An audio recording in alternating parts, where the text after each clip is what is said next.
The RCMP described him as one of the heads of organized crime in Toronto.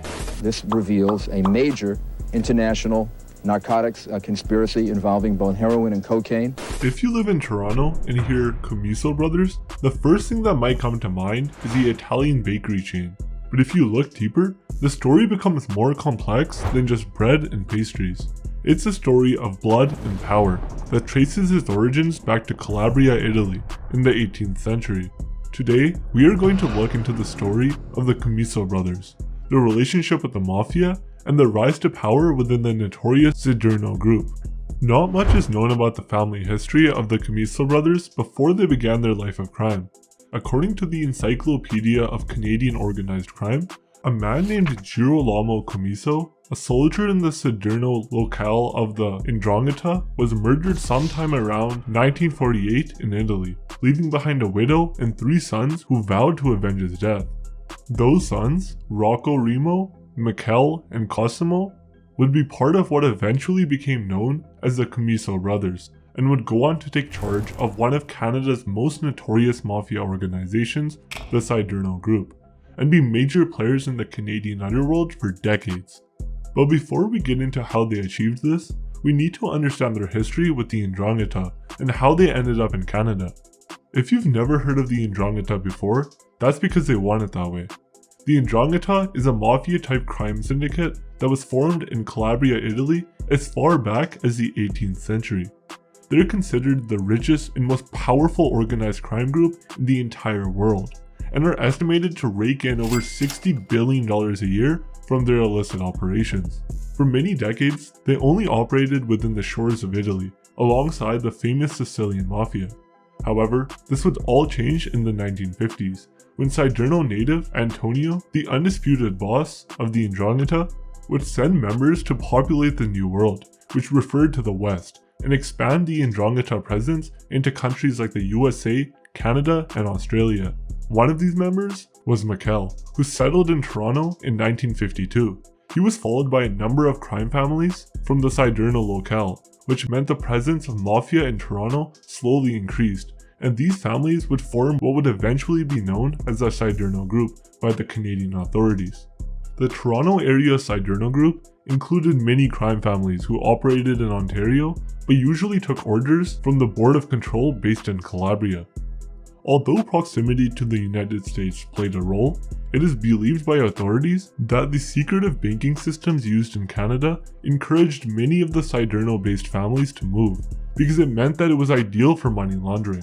Michele would continue to head the Siderno Group until his death, and would form close ties with the Lupino Crime Family in Hamilton, Ontario, and the Cotroni Crime Family in Montreal, and with the help of fellow crime bosses Giacomo Lupino and Rocco Zito, would establish a Canadian-based Crime, which was the annual NDRANGHETA meeting where the Capo Crime was chosen.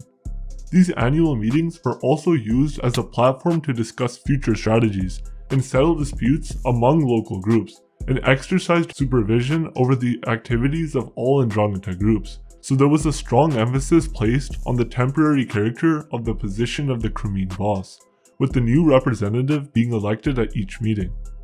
The NDRANGHETA presence in Italy would eventually go on to extend past its Calabria base and grow to become even bigger than the Sicilian Mafia. By 1961, the Commisso brothers would move to Toronto to live with their uncle Francesco Commiso. Francesco was also the right-hand man to Antonio, and his nephews would take interest in the activities of the NDRANGHETA early on, with a young Rocco Commiso even accused of using intimidation to win orders for a bakery that would go on to be known as Commisso Bros.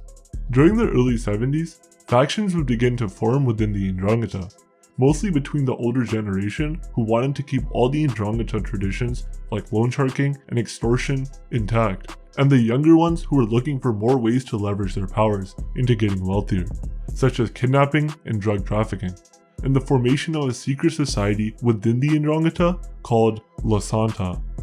At this point, the NDRANGHETA was ruled by Antonio, Domenico, and Girolamo. Antonio and Domenico fiercely opposed the proposed changes, but Girolamo was in favor of them. And this would lead to a series of disputes that culminated in Domenico attacking and injuring Giorgio Carmelo Di Stefano, the capobastone of the Di Stefano crime family, who was his former underling and also a close ally of Girolamo, while also leaving his brother Giovanni dead. This kicked off a 3-year-long conflict, and on the 20th of January 1975, Antonio was murdered in retaliation, while Francesco Commisso was severely wounded. Domenico was also arrested and murdered in prison, on the orders of Giorgio Di Stefano, who himself was secretly murdered on the orders of Girolamo, in fears of a future avenging. And in total, there were over 200 casualties stretching across Italy due to the conflict. This war and Antonio's death meant there was now a vacuum to be filled for the boss of the Siderno locale, and as his right-hand man, it should have gone to Francesco Commiso, but due to his injuries, it went to Antonio's nephew, Vincenzo, instead. However, Vincenzo's reign wouldn't last too long, as the charisma and drive of Cosimo Commiso would begin to win him enough admirers for him to rise to the top of the Siderno Group, and be made boss sometime in early 1976, after Vincenzo was arrested for heroin trafficking. As boss, Cosimo, along with some of the members of the Commisso crime family, would begin a series of reforms that would transform the fortunes of the Siderno Group. Even though he was related to Francesco, he shared the ideals of people such as Girolamo in trying to expand the scope of the general 'Ndrangheta beyond the traditional roles they played and into the big leagues of organized crime. It is important to note that some other crime families had been partaking in criminal activities for a while, and some even had to break away from the Siderno Group, but now it was free game for everyone, as long as it reported to Cosimo. By the end of the 1970s, the Commisso brothers had successfully created a criminal empire whose internal structures operated at the level of even that of the Sicilian Mafia.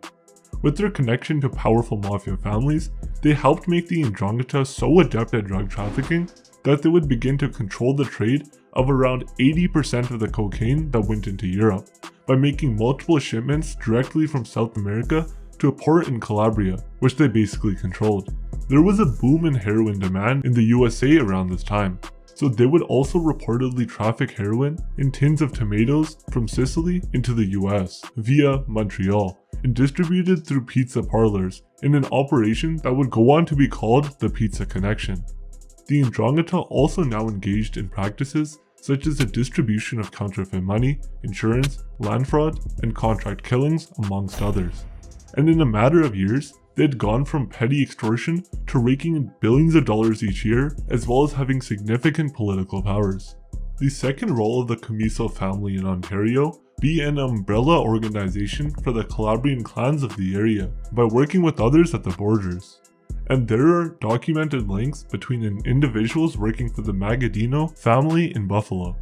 The growing reputation of the Commisso family in Calabria made it possible for the Canadian side of the family to prosper even beyond the drug trade, and become arguably the main 'Ndrangheta group in Canada, which could be proven by their relationships with other mafia families, such as when Carmine Barillero, the right-hand man of famous John Papalia of the Papalia clan in Hamilton, would frequently meet with Remo Commisso in Toronto.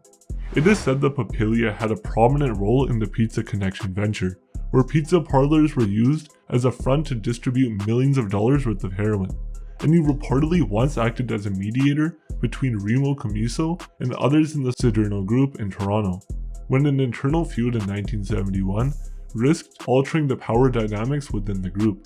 The Commissos and the Papalias would not only be at the same level in terms of mafia pedigree, but also would recognize each other by making concessions and supporting one another. Even though they were regarded as very powerful, the Commissos, and by extension the Siderno Group, never really acted alone, and in fact, they shared areas of influence in Canada with the groups of John Papalia and Magadino, including Magadino's Hamilton outposts with the Lupinos and Scabedas. In the words of former Satan's Choice Motorcycle Club hitman Cecile Kirby, who had worked for Cosimo Commiso between 1976 and 1981, he described him as homicidal and would kill you as soon as you were looking at him, if he thought you were crossing him, if he thought it was good for business, or if he thought you insulted him or his family. The lives of other people meant nothing to him. Cosimo, along with his brother Rocco, also worked together with the Italian-American Buffalo Mafia in the early 1980s, and would decide to hire Kirby for a hit on Italian-Canadian mobster Paul Volpe, who had swindled them in a real estate deal. However, Kirby had struck a deal with the RCMP as an informant, and would begin to record conversations between himself and the Commisso brothers.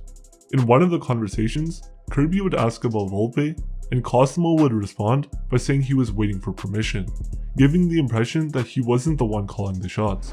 Kirby would then visit Cosimo's brother, Rocco Remo, on the 16th of May 1981, to tell him he had killed Volpe. Meanwhile, Volpe and his family were hidden in RCMP custody, and Kirby himself was wearing a wire. This led to Rocco Remo requesting proof, and Kirby responding by pulling out Volpe's wallet, which contained his license. Commisso was satisfied, but reprimanded Kirby for coming to his house and assured him that he would be taken care of for his services. The tone in Rocco Remo's voice led Kirby to believe he was onto him, and he would begin to fear for his life in 1981, when he would eventually testify against Rocco Remo and Cosimo in court, which would lead them to being convicted on charges of conspiracy to murder, counseling to commit murder, possession of property obtained by crime, conspiracy to commit extortion, counseling another person to commit an indictable offense, causing bodily harm, and conspiracy to commit fraud, and sentenced to 14.5 years and 21 years respectively. They would both be jailed, but managed to be freed within a few months on the basis of insufficient evidence. In the late 80s, the rapid rise of the Commisso crime family didn't sit well with a few of the clans who now had to report to Cosimo, and one such clan was the Costa crime family, who had been engaging in the drug trade before Cosimo's rise to power. The Costas sought to control the heroin and cocaine trafficking routes around Siderno, but the Commissos weren't having it, and when Luciano Costa was murdered for a suspected breaking into Cosimo's home, a feud ensued that would claim the lives of at least 50 people in Italy and abroad by 1991, 28 of which were from the Costa clan, with this loss severely affecting their powers within the 'Ndrangheta. Cosimo would be sentenced over the feud and would be replaced by his cousin, Antonio, as the stand-in leader of the Commisso clan. Following the death of multiple members of the Costa family, Cosimo, who was the main suspect, would be arrested once more for his involvement and convicted of 5 murders and 3 attempted murders between May 1989 and July 1991, and sentenced to life imprisonment in 1998. However, after 26 years in prison, on the 9th of January 2019, the Court of Appeal of Naples acquitted Cosimo in a review process for reportedly not having committed the offense, and he would be released once again. His cousin Antonio was also arrested in Italy in 1999, but subject to an appeal was not convicted until April 2004, when he was sentenced to 7 years and 10 months for mafia association and trafficking in weapons. However, when he presented himself to the Canadian immigration officials at Montreal Trudeau International Airport, the Canadian authorities had no choice but to admit him, due to the permanent residency status he had gained in 1974 when he was 18 years old. Antonio stayed in Canada for over a year, while still on the most wanted lists in Italy, before he was finally rearrested in June 2005 at his Woodbridge residence in Ontario, on an extradition warrant issued at the request of the Italian government. Following Cosimo's second release in 2019, some members of the Commisso clan would be arrested in Calabria, including Rocco Remo, due to their alleged involvement in the feud with the Costa crime family, amongst other charges. But before then, a number of members of the Siderno Group would also have arrest warrants from the Italian government, including Antonio, who was sentenced to 30 years imprisonment on corruption charges in July 2018. Cosimo himself would also be arrested once again in December 2019 under Operation Core Business, and was accused of mafia association for the period in which he was under house arrest since 2015. On the 30th of January 2020, Commisso was conclusively acquitted of all the murders by the Supreme Court of Cassation. The Commisso family still maintains some form of control over the Siderno Group, although the powers are a bit more decentralized now so as not to draw too much attention to any single person. And at one point, it was even believed the Figliomeni crime family were the ones in charge. The Commisso last name remains very powerful, and most criminal operators in their territories require some form of consultation from them before undergoing their operations. As for the Siderno Group, they maintain a strong presence in Canada, Australia, and their home base of Italy. As always, please like and subscribe if you enjoyed the video and want to see more like this in the future. Also leave a comment down below letting us know what you'd like to see next. Thanks for watching and have a good one.